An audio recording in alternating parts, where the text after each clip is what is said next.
لا حول ولا قوة إلا بالله العلي العظيم. أعوذ بالله من الشيطان اللعين الرجيم. بسم الله الرحمن الرحيم. الحمد لله رب العالمين.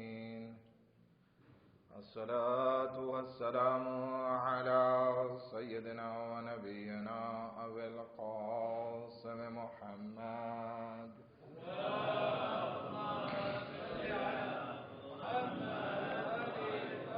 وأهل بيته الطيبين الطاهرين المعصومين المظلومين، ولعنة الله على أعدائهم أجمعين.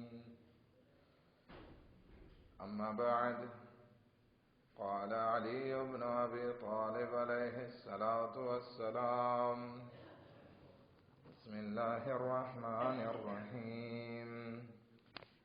لا تحدث الناس بكل ما سمعته فكفى بذلك كذبا، ولا ترد على الناس كل ما حدثوك به فكفوا بذلك جهلا.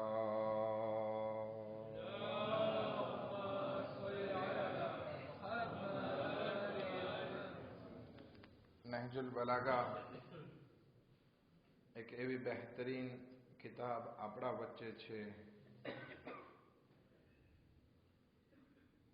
કે જે કિતાબની અઝમત શાયદ આપણે પોતાની લા ઇલ્મીના કારણે, ચાહે હું હોય કે તમે, આ કિતાબની અઝમતને આપણે સમજી શકતા નથી.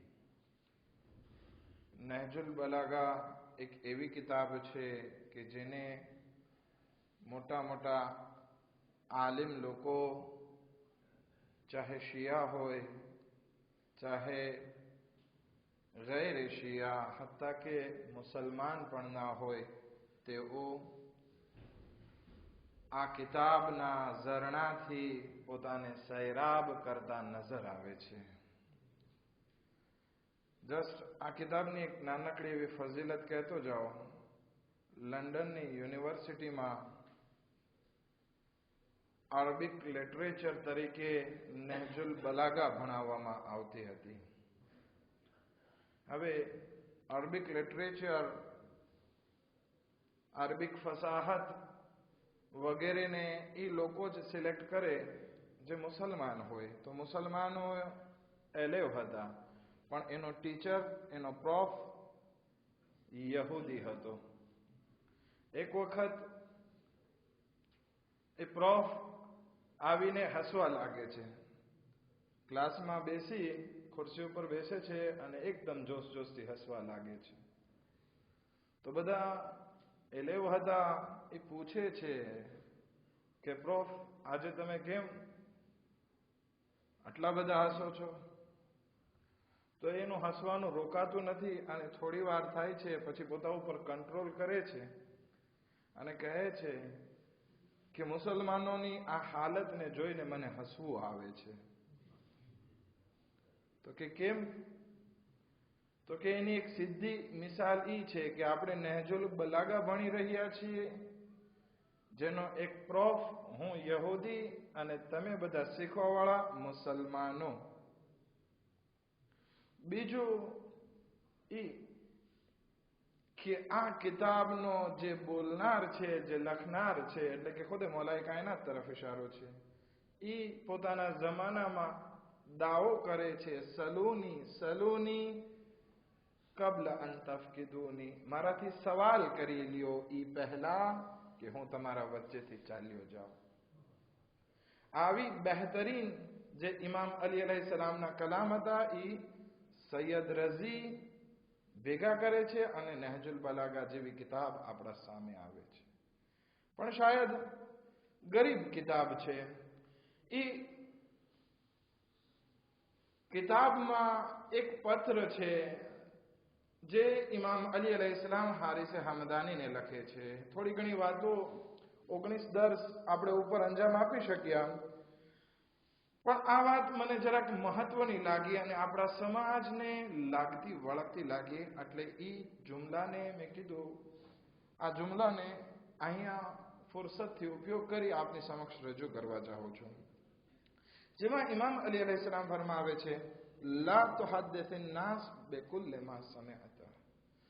તું જે પણ કઈ સાંભળ એ લોકો સામે બયાન ના કરી દે, એટલે કે મેડિયા ના બની જા લોકોના બોલનો. અગર જો તું લોકોના કલામનો મેડિયા બની જઈશ ને તો ફકફા બિઝાલિકા કિઝબા, તો તારા જુઠ્ઠા સાબિત થવા માટે આ કાફી છે. હવે જે પણ તે કઈ સાંભળ્યું, હવે તું મેડિયા બની અને બીજા લોકોને બયાન કરવા લાગ તો શું થાય? બધી વાત તો સાચી નહીં હોય. એટલે ધીરે ધીરે તારી સમાજમાં ઇમ્પ્રેશન એક જુઠ્ઠા માણસ તરીકે સામે આવશે અને લોકો કહેશે કે આની વાતનો કઈ બહુ ભરોસો ના થાય, એ તો બડબડ કર્યા જ કરે છે. પછી ઇમામ અલી અલૈહિસ્સલામ બયાન કરે છે, વલા તુરદ, અને જે લોકો તારી સામે કઈ બયાન કરે છે, વલા તુરદ અલન્નાસ કુલ્લમા હદ્દસુક, અને લોકો જે તને કઈ બયાન કરે છે એને પણ તું ના જુઠલાવ. મસલન તારી સામે કોઈની કોઈ વાત લઈ આવ્યું તો કે ના ખોટી વાત છે, મૂકને, હવે આપણે શું વાત કરવી. તો બધી વાતને તારે જુઠલાવવાની પણ નથી કે તું ખોટો છે ને તું ખોટો છે ના. અગર જો તું આમ કરીશ ફકફા બિઝાલિકા જાહલા, તો તારા જાહિલ અને નાદાન અને અભણ હોવા માટે આ કાફી થઈ જશે. હવે કોઈ ઇન્સાન તારા સામે કઈ વાત લઈને આવે એટલે તું પોતાની જાતને કંઈક બહુ હોશિયાર માની અને બધાને જુટલાવતો હોય કે ના આમ ના હોય ને આમ જ હોય, આમ ના હોય ને આમ જ હોય. પોતાની જ વાત અગર જો તું સાબિત કરવા ચાહતો હોય ને તો પછી લોકો તને શું કહેશે? આ તો સાવ નાદાન છે, પોતાને જ બહુ સારો માને છે. એને આપણા અરબિક ઇસ્તલાહમાં, તુલ્લાબની ભાષામાં એને જહલ મુરક્કબ કહેવાય છે. એ ઇન્સાનને એમ થતું હોય કે હું કંઈક સારો છું, પણ હકીકતમાં એને કાંઈ આવડતું ના હોય અને પોતાની જાતને બહુ હોશિયાર માનતો હોય. ખેર, તો ઇમામ અલી અલૈહિસ્સલામ આ પત્રમાં આ જગ્યા ઉપર બોલવા વિશે બે વાત બયાન કરે છે. જે કોઈ લોકો તને બધી વાત કરે છે તો તું એ બીજા સુધી ના પહોંચાડી નાખ, કારણ કે એમાં ઘણી ખોટી પણ વાત હોય, માટે તું ખોટો કહેવાય. અને લોકો તને જે કઈ વાત કરે તો એ બધાનો ઇનકાર પણ ના કરી દે. અગર જો તું ઇનકાર કરી નાખીશ બધાનો તો થશે શું કે તને લોકો નાદાન અને અભણ માની બેઠશે. માટે ધ્યાન રાખવાનું છે આ બંને વસ્તુમાં. લોકો જે કઈ બયાન કરે સાંભળવાનું છે પણ બોલવાનું નથી, મેડિયા નથી બનવાનું. હવે ગીબતની વાત હોય તો પછી આપણે કિનારે જ ચાલી જવાનું, પણ ના, એક નોર્મલ બધી વાત હોય, ગીબત ના હોય એની વિશે વાત છે. અને લોકો તને કઈ કહે તો તારે સાચા ખોટા વિશે ફેસલો હજી કરવાનો નથી. આ ઇમામ અલી અલૈહિસ્સલામ બે વાત કરે છે. મતલબ આનો ખુલાસો અગર જો આપણે કરીએ તો ઇમામ અલી અલૈહિસ્સલામ કહેવા માંગે છે કે તારી જબાન ઉપર કંટ્રોલ કર. તું ના મેડિયા બની જા, ના લોકોને જુઠલાવવા વાળો બન, બલકે તારી જબાન ઉપર તું કંટ્રોલ રાખ. અને આ જબાન ઉપર અગર જો તું કંટ્રોલ રાખીશ તો લોકો તને જુઠ્ઠો પણ નહીં કહે અને લોકો તને અભણ પણ નહીં કહે. આ ખુલાસો. હવે આપણે શું કરીએ છીએ આ સમાજમાં? અત્યારે આપણે આ માહે રમઝાન પૂરો કર્યો, કેટલામી રાત આવી ગઈ? 24મી રાત આવી ગઈ આજે. હવે આ 24મી રાત સુધીમાં અગર જો આપણામાં શાંજમાં ના થયો હોય તો પછી કઈ ફાયદો ના થયો આ માહે રમઝાનુલ મુબારકનો. કારણ કે ખુદાવંદી આલમ, એક હદીસમાં આપણને આ વસ્તુ મળે છે. સવાલ પૂછવામાં આવ્યો આપણે માસુમીન અલૈહિસ્સલામને, મા મીરાતુ સૌમ, કે રોઝાનો વારસો શું મળ્યો આપણને, રોઝાથી ફાયદો શું મળ્યો? તો ઇમામ ફરમાવે છે, આખી હદીસ નથી પડતો, બસ આ એક ટુકડો, અસૌમુ યુરિસુલ હિકમા, કે રોઝાનો ફાયદો એ છે કે ઇન્સાનની જબાનમાં હિકમત જારી થાય છે. ઇન્સાન હકીમ બની જાય છે. તો અગર જો આ માહે રમઝાનના આટલા દિવસો પસાર કર્યા અને આ રોઝાનો આપણને ફાયદો હિકમતના સ્વરૂપમાં ના મળ્યો હોય તો પછી આ રોઝા શાયદ આપણને જે ફાયદો પહોંચાડવો જોઈએ એ નથી પહોંચાડી શક્યો. હવે રોઝાનો ફાયદો હિકમત ક્યારે આવે? જ્યારે ઇન્સાન પોતાની જબાનને કંટ્રોલ રાખે. આ રોઝાથી ઇન્સાનની જબાન કંટ્રોલમાં રહે છે. જબાન જ્યારે કંટ્રોલમાં રહે છે ત્યારે ઇન્સાનની જિંદગીમાં હિકમત આવે છે, ડહાપણ આવે છે. લુકમાને હકીમ કહેવામાં આવે છે. શબી મેરાજ પણ ખુદાવંદી આલમ રસૂલ ખુદા સલ્લલ્લાહુ અલૈહિ વસલ્લમને આ જ વાત કરે છે.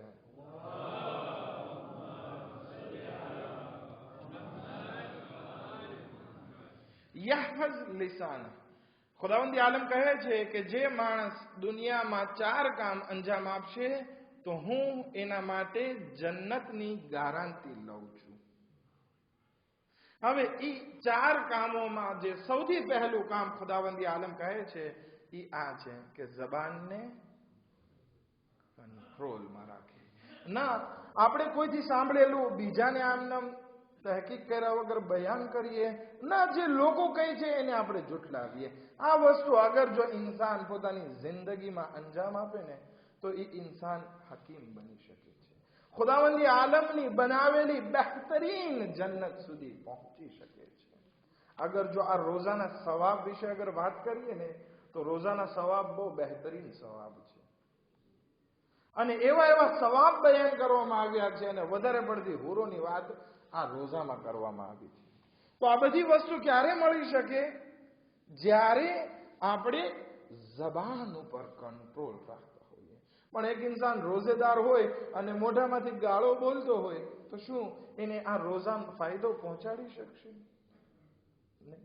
એક ઇન્સાન રોઝો રાખી અને ગીબત કરતો હોય, શું રોઝો એને ફાયદો પહોંચાડી શકે? એક ઇન્સાન રોઝો રાખી અને લોકો ઉપર તોહમત નાખતો હોય, શું જબાનને કંટ્રોલમાં ન રાખવાના કારણે શું એને આ માહે રમઝાન ફાયદો પહોંચાડે છે? ઘણી વખત આપણે વિચાર કર્યા વગર બોલી નાખતા હોય છે, એનો અસર બહુ ખરાબ થતો હોય છે. હજ્જાજ બિન યુસુફ ખુદા લાનત કરે એમના ઉપર, બહુ જુલ્મ કર્યા. કે કહેવામાં આવે છે કે એની તલવારમાંથી હંમેશા અહલે બેતના ચાહવાળાનો ખૂન ટપકતું રહેતું. એ ચાહતો હતો કે અબ્દુલ્લાહ ઇબ્ન ઝુબૈર કે જેણે મક્કામાં હુકુમત બનાવી છે એના ઉપર આતાક કરે. માટે મદીનામાં એલાન કર્યું કે બધા પોતાના ઘરની બહાર નીકળી જાય અને ઇફોકે આર્મે બને, તલવાર હાથમાં લે અને લડાઈ કરવા માટે નીકળે, મક્કા ઉપર હુમલો કરવા માટે. બધા પોતાના ઘરની બહાર નીકળી ગયા. એક માણસ આવે છે અને કહે છે કે હજ્જાજ, તું જોયે છે કે હું બૂઢો માણસ છું, લડાઈ નથી કરી શકતો. હું મારા દીકરાઓને મોકલીશ પણ મને માફ કર, કારણ કે આખા ઘરની જિમ્મેદારી મારા ઉપર છે. અગર બધા ચાલે જશું કોણ ફેમિલીનું જોશે? તો હજ્જાજ ઇબ્ન યુસુફ કહે છે કે હા બસ તું એક ના આવ ચાલશે, બાકી બધાય આવવાનું છે. ત્યાં એક માણસે જે છે વિચાર કર્યા વગર ડબકું માર્યું, બોલ્યો કે આ ઉસ્માનના કાતિલને નથી લઈ જવાનો એમ ને? તો કે અચ્છા, તો આ માણસ જે હતો ઉસ્માનના કત્લમાં શરીક હતો. એને હમણાં જ એને રજા આપી હતી કે બસ તું લડાઈમાં ના આવજે. બીજા એક માણસ કે જેણે વચમાં વિચાર કર્યા વગર ડબકું માર્યો, એટલે આ માણસને લઈ મસ્જિદની સામે એને ફાંસી આપીને કત્લ કરી નાખ્યો. ઘણી વખત આપણા શબ્દો ખબર નથી કે એનો અસર ક્યાં સુધી પહોંચવાનો છે. અને કયામતના દિવસે ખુદાવંદી આલમ આ શરીર ઉપર અઝાબ કરશે અગર જો ગુનેહગાર હશે. પણ એમાં સૌથી વધારે અગર જો ખુદાવંદી આલમ અઝાબ કરશે તો એ કોને? તમે કહો જબાન. શું કામ? કારણ કે વધારે પડતા જે ગુનાહ થાય છે ને એ આ જબાનથી થાય છે. માટે બહુ જરૂર છે ખાસ કરીને આ આખરી જમાનામાં જબાન ઉપર કંટ્રોલ રાખે.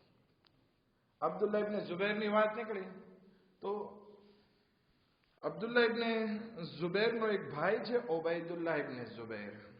એને કોઈ ગામમાં મોકલ્યો કે જા તું ત્યાં તબલીગ કર. હવે ત્યાં તબલીગ કરવા માટે જાય છે અને હઝરતે સાલેહની કોમની વાત કરે છે. હઝરતે સાલેહની કોમ કેવી હતી અને એ આખો વાક્યો બયાન કરે છે. વચમાં બોલે છે, એ 500 દિરહમના ઊંટને મારી નાખ્યો. હવે 500 દિરહમનો ઊંટ ક્યાંય રિવાયતમાં કે ક્યાંય તારીખમાં નથી આવ્યો. એ હઝરતે સાલેહના જમાનાની વાત છે. ત્યાં કેટલાનો ઊંટ હશે ખબર નહીં. આ તો ઊંટ હતો અલ્લાહ તરફથી આવેલો, પહાડમાંથી નીકળેલો, પણ હવે બોલવામાં ને બોલવામાં નીકળી ગયું 500 દિરહમનો ઊંટ. લોકોએ એનું નામ પાડી નાખ્યું. શું નામ પાડી નાખ્યું? મુકવ્વેમુન નાકા, એટલે કે ઊંટનો ભાવ કરવા વાળો. જ્યાં જાય ત્યાં બધા એને બોલે મુકવ્વેમુન નાકા. આપણે અહીંયા ઘણી વખત બોલે છે ને, હું તુલિયારમાં હતો, મને પ્રેસદાન મુનીષભાઈ કીધું કે જરાક અહીંયા રાપિદ કરાવજો, બધા માણસો થાકી જાય છે. તો હું નમાઝ રાપિદ પડાવી, જુમા રાપિદ કરી, બધું પૂરું કર્યું તો કે આગા તે જેવે છે. બરાબર છે ને પ્રેસદાન? ઘણી વખત ઘણા આગાનું નામ હેલિકોપ્ટર પાડે છે, ઘણા આગાનું નામ અમિતાભ બચ્ચન પાડી નાખે છે. આ બધું માણસોએ પણ ધ્યાન રાખવાનું છે કે આવી બધી વસ્તુ જે છે ઘણી વખત વજૂદમાં આવે છે કે જેના કારણે ઇન્સાનનું નામ પડી જાય છે. પણ હવે માણસોએ પણ ધ્યાન રાખવાનું છે કે અગર જો કોઈની નાની ભૂલ આવી ગઈ તો પકડી ના રાખે. અને આપણે પણ બોલવામાં ધ્યાન રાખવાનું છે કે અગર જો આપણાથી કાંઈ બોલવાનું છે તો એવી રીતે બોલે કે એ કારણ ના બને કે આપણી આખી ઇમ્પ્રેશન ચાલી જાય, આપણી આખી પર્સનાલિટી આખી બદલાઈ જાય. માટે તો કહેવામાં આવે છે કે ઇન્સાન 2 વર્ષનો 3 વર્ષનો થાય ને ત્યારે બોલતા શીખી જાય છે, પણ ડોસો અને મરવા પડ્યો હોય છે ને તો પણ એને ખબર નથી પડતી કે કઈ વસ્તુ ક્યારે બોલવી અને શું બોલવી. બોલતા તો 3 વર્ષમાં આવડી જાય, પણ શું બોલવું અને કેવું બોલવું એની માટે ઇન્સાનને પૂરી જિંદગી લાગી જાય છે. એક સલવાત પડે મોહમ્મદ વ આલી મોહમ્મદ પર.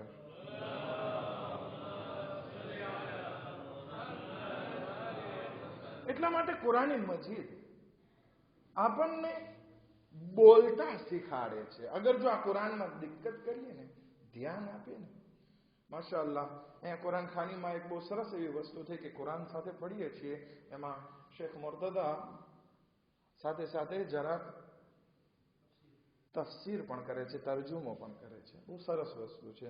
આ કુરાન જે છે આપણને દર્શ દેવા માટે આપ્યું છે. અગર જો આપણે કુરાન તરફ નજર કરીએ કે કુરાન આપણાથી શું ચાહે છે કે આપણે કેવું બોલીએ, તો કુરાન અલગ અલગ જગ્યાઓ પર બયાન કરે છે કે તમારે કેવું બોલવાનું છે. બોલતા તો બધાને આવડે છે, ભલે અરબી ના આવડતું હોય, ગુજરાતી આવડે છે, ગુજરાતી ના આવડતું હોય, મલાગાસી આવડે છે, ફ્રાન્સી આવડે છે, આવડે તો છે, પણ બોલવાની રીત કેવી હોવી જોઈએ આ કુરાન શીખાડે છે. એક જગ્યાએ સૂરે અહઝાબમાં ફરમાવે છે, કુલુ કૌલન સદીદા. જ્યારે પણ તમે બોલો ને સાચો ને હક બોલો.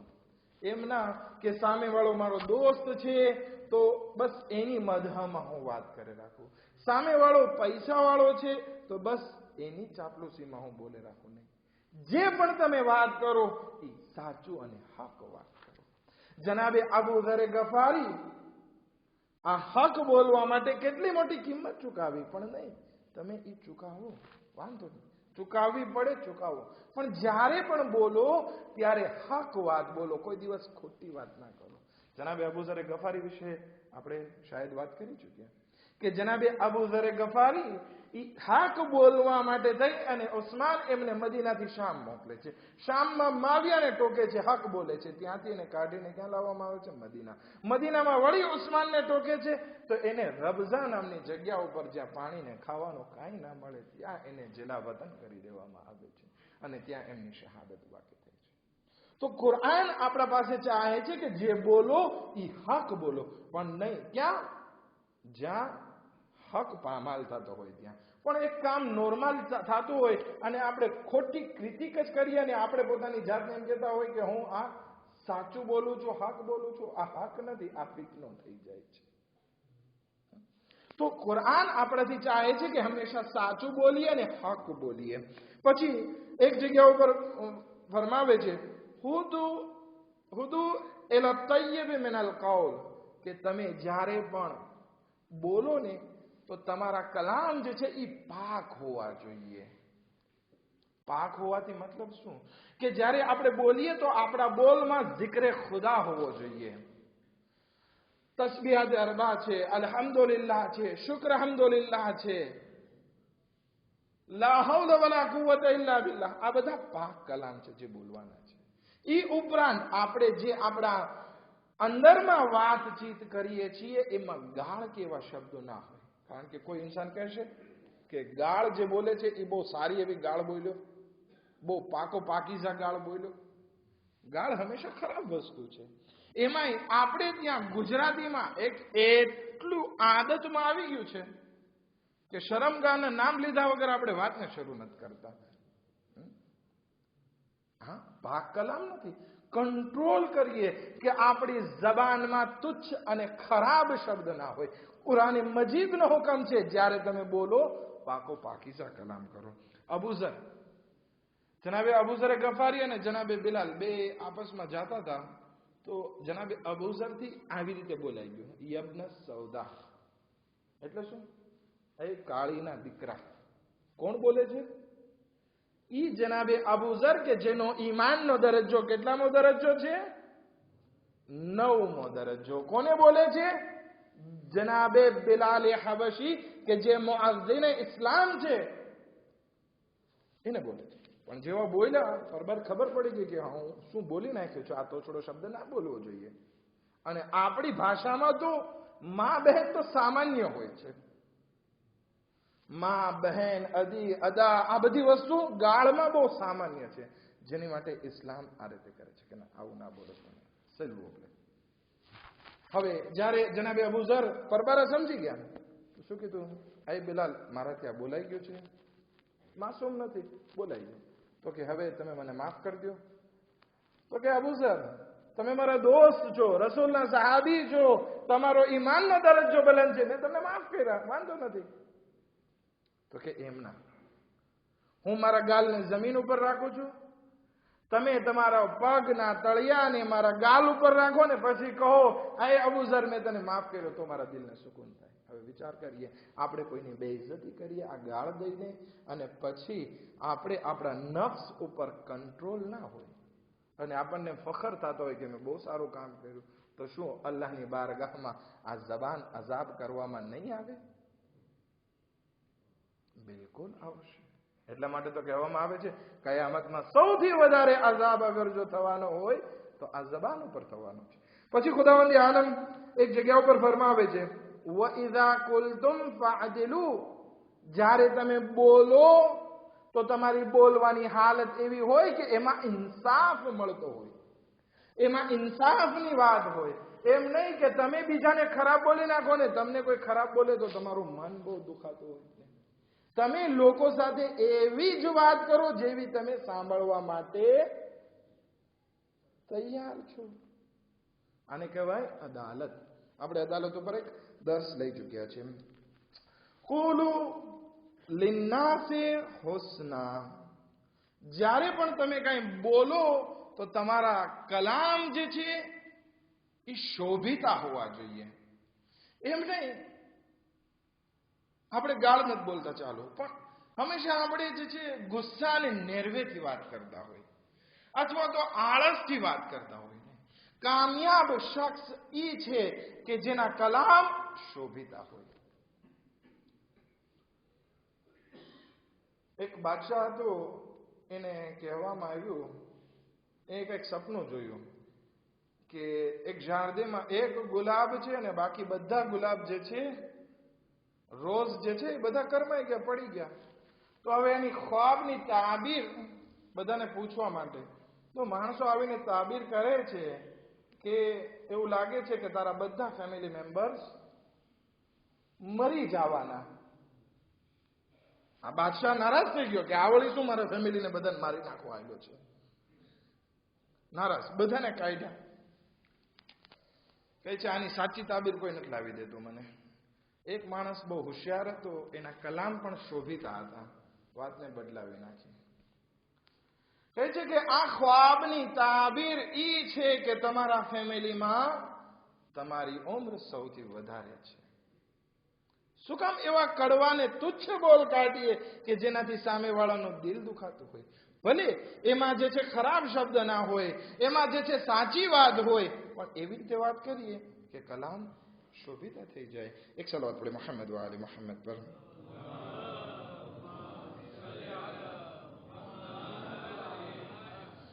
કારણ કે આ જબાન જે છે એ એવી વસ્તુ છે જેનો ઘા જે છે, જેનો વાર તલવાર કરતા પણ સખત છે. હવે અમુક વખતે સીધી વાત કરવી પડે, નહીતર શાયદ અસર ના થાય. હવે ઘણા મને લોકો આવીને કહેતા હોય કે આગળ સાહેબ તમે રૂમાલમાં વીંટીને દો ને તો આ કોમ સુધરે. તમે બહુ સીધી સીધી વાત કરો છો ને, આ કોમને ઉલટી થઈ જાય છે. પણ હવે જ્યાં સુધી સીધી વાત નથી કરતા તો શું કરે છે? બીજા ઉપર ટોપી રાખવાની વાત કરે છે કે મને ક્યાં કીધું, ઓલાને કીધું છે. અહીંયા જે છે કુરાને કરીમ આવીને કહે છે કે જ્યાં તબલીગની વાત હોય તો બલીગની વાત કરે છે કે જ્યારે તમે વાત કરો, જ્યારે નસીહત કરતા હોય તો એવી રીતે વાત કરો કે સામેવાળા સુધી વાત પહોંચે. કૌલમ બલીગા જેને કહેવાય છે, કુરાને કરીમ વાત કરે છે કે જ્યારે તમે વાત કરો, નસીહત કરો અથવા વાત પહોંચાડવા ચાહો તો પછી ગોળ ગોળ વાત કરીને તમે નીકળી જાઓ તો ના થાય. અહીંયા કુરાન આવીને કહે છે કે જ્યારે તમારે નસીહત કરવાની છે, સીધી અને ચોખ્ખી વાત કરો કે જે સમજાય. ઈરાનમાં અમુક વખત પહેલા એક ઇલેક્શન હતું. ઇલેક્શનનો નારો ઈ રાખ્યો હતો, તીત્ર ઈ રાખ્યું હતું એક પાર્ટીએ કે અમારે કૌમમાં ઇસ્લાહ, અમારે દેશમાં ઇસ્લાહ લાવવી છે. હવે ઇસ્લાહ બધા માણસો કે હા સુધારણા લાવવી છે, બહુ સારી વાત, સરસ નારો છે. ઇસ્લાહ શબ્દ બહુ સારો છે, પણ પહોંચે એવો નથી. ઇસ્લાહ શેમાં લાવવી છે? શું ધર્મને બદલાવવામાં ઇસ્લાહ છે? કે પછી જે બેપરદગી ઈરાનમાં આમ થઈ ગઈ છે એમાં સુધારણા? આ જે છે મોબામ થઈ ગયું. તો કહેવાય છે કે આ બલીગ નથી. અહીંયા તમારે જે વાત કરવાની છે ઇસ્લાહની, એ ચોખ્ખી કે ઇસ્લાહથી મુરાદ શું છે.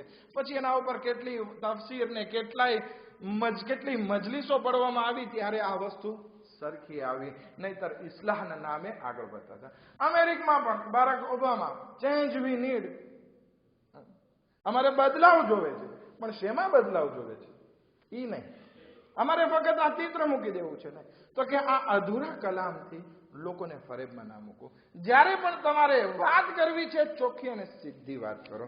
ખૈર, કુરાને કરીમ એક બીજી જગ્યા ઉપર ફરમાવે છે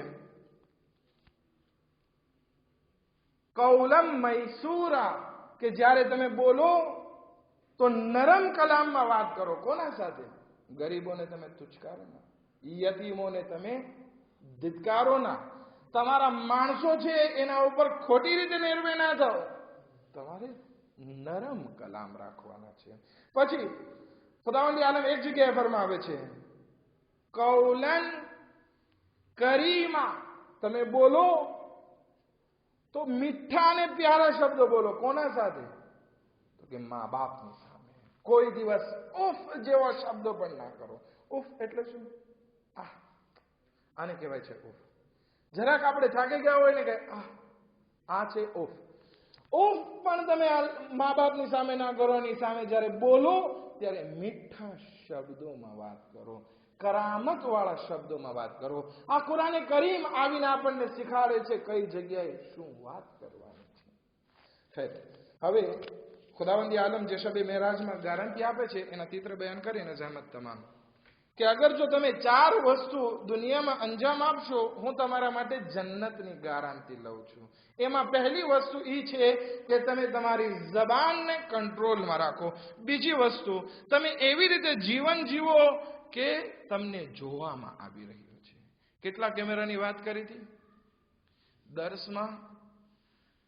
ચારલાલાનમાં આગા મુર્તઝાએ 8 કેમેરાની વાત કરી હતી કે જે 8 કેમેરાનો જિક્ર કુરાનમાં છે કે 8 લોકો તમને જોઈ રહ્યા છે. ખુદા, રસૂલ, ઇમામો, મોમિનો, ફરિશ્તાઓ, ઝમાનો, ઝમાન, આ બધી વસ્તુ આપણને જોઈ રહ્યા છે.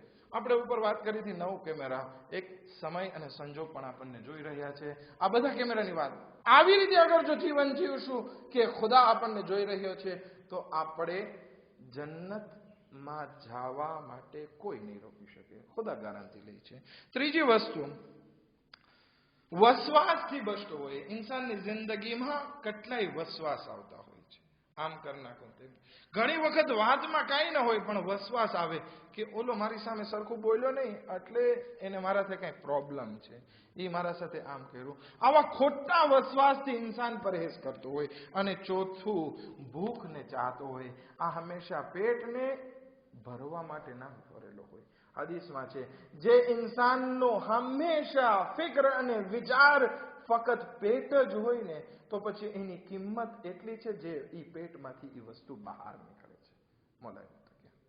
માટે ધ્યાન રાખીએ કે આપણે અગર જો એક કામયાબી સુધી પહોંચવું છે તો આ પેટને જરાક ખાલી રાખશું ને તો જ આગળ વધી શકશું. અલ્લાહની બારગાહમાં દુઆ કરીએ કે ખુદાવંદી આલમ આપણને તૌફીક આપે કે આપણે આપણી જબાનને કંટ્રોલમાં રાખી શકીએ.